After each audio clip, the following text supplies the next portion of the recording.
2020 should be remembered for one thing. It's the birth of some of the best super naked motorcycles we've ever had the pleasure of swinging a leg over.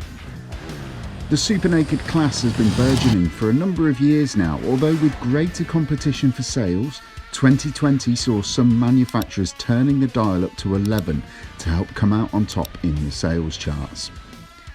Thanks to this, we saw a raft of new models joining the ranks, with the established names quickly updating existing bikes to remain in the fight.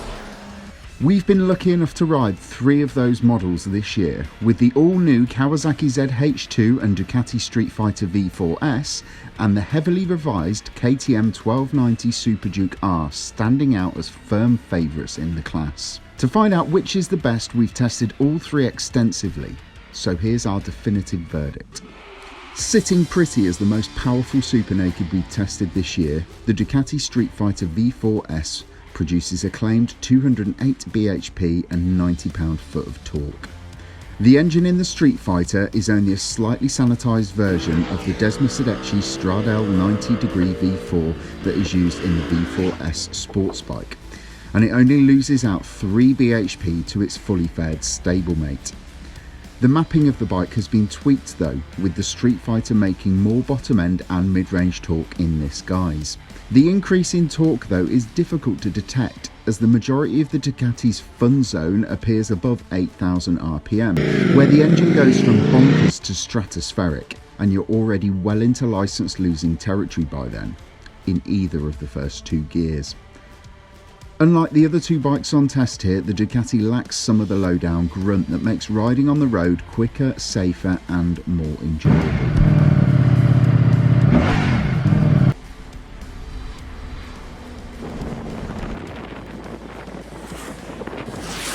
Next up is the Kawasaki ZH2 and its inline 4-cylinder engine that's based on the iconic and record-breaking H2 and H2R sports bikes.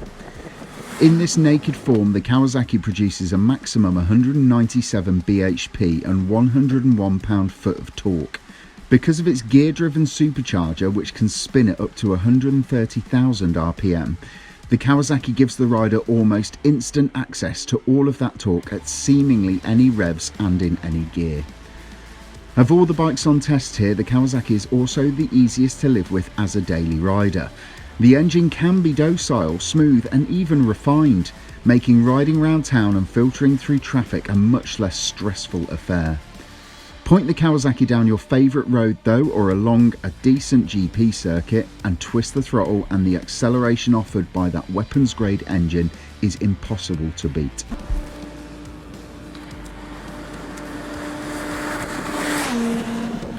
The newest KTM 1290 Super Duke R has been given a very thorough going over compared to the previous generation. Power is down on the other 2 bikes in this test, but with the delivery of the 1301cc engine still truly being fantastic, you don't really miss the extra bhp. And anyway, it has 180 horsepower on tap and 103 pound-foot of torque. With numbers like that, the KTM could never be described as anything other than phenomenal. And in the real world, its lower power output but strong torque figure might actually make the most sense. KTM's work with the Super Duke R wasn't just about getting the bike through the latest raft of Euro regulations. They've also done masses of work making the engine a much more tractable and usable unit. The KTM is still most definitely a beast, but the 2020 version of the model is probably the most manageable beast ever. The winner of this round is the Kawasaki ZH2. That combination of real-world usability paired to that instantaneous acceleration is truly world-beating.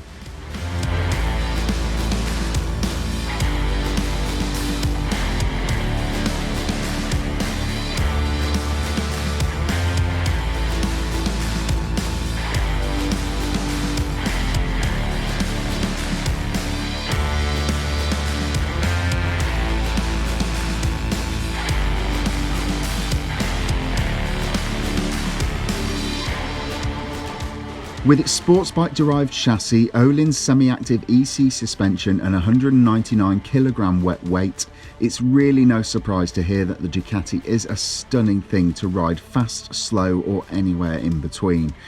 The electronic suspension also means that you can adapt the bike at your whim for a particular route, road or circuit, all without cracking out the toolkit. The handling dynamics of the machine are pure sports bike. It turns fast and makes mincemeat of roads that would have some sports bikes tied up in knots. It'd be all too easy to look at the physical size of the ZH2 and its curb weight of 239 kilograms to assume that it was going to be a straight-lined fiend and nothing more. In truth, you couldn't be more wrong. Kawasaki's engineers have worked hard to ensure that the weight of the ZH2 is worn in the correct places, and it's blessed with the kind of Street Fighter geometry that results in fast changes of direction without any inherent instability at speed. It's also worth noting that the ZH2 isn't a mere H2 sports bike with the fairings whipped off. The frame, the swing arm and the suspension are all carefully selected and tuned to ensure the bike lives up to the H2 moniker, albeit in naked form. Like its engine, the KTM's frame has also undergone a massive change for the 2020 model. It's lighter than before and now uses the engine as a stressed member for the first time in the model's history. All these tweaks have resulted in a whopping 200% increase in torsional rigidity, along with a 2 kilogram weight saving. Out on the road and the track, the KTM is a much more solid platform to work on from before, no longer squatting so much under acceleration. The front end too is more stable, planted and offers more feedback when braking hard. Comparing the new Super Duke to the previous generation is akin to judging a biplane to an F-16. The Austrian firm have made a quantum leap forwards on so many fronts with this new bike. If you live for fast road rides or thrive on track, the Ducati is a package that is impossible to beat. For everyday usability though, the KTM and Kawasaki offer a more all-around and accessible package.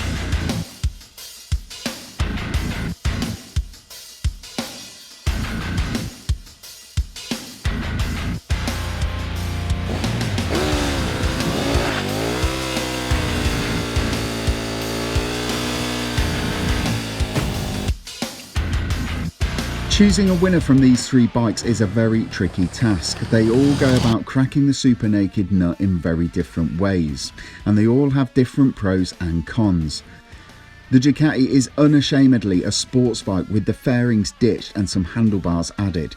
It features levels of electronic control that some sports bikes cannot match, and nobody can deny for out and out handling and speed on road or track. There are few bikes that can hold a candle to it. We did though wish just a bit that the Streetfighter felt a bit less like a naked Panigale and more like a proper super naked. Despite the engine mods for the model, it's still a very peaky motor that doesn't get into its stride until above 8,000 RPM, and then it truly goes ballistic above 11,000. When a naked motorcycle comes alive at these sort of speeds, it does beg the question, why would you not just buy the Panigale and get some weather protection thrown in? The KTM and Kawasaki though both offer much better options for real world use. They are more comfortable to ride, more usable every day, but best of all, you don't have to ride around bouncing off the rev limiter to enjoy the engine and the chassis. If you're looking for a super naked that provides power, poise, low down grunt and accessibility, the Kawasaki ZH2 is a bike that you should be lining up for a test ride on. We guarantee you will not be disappointed.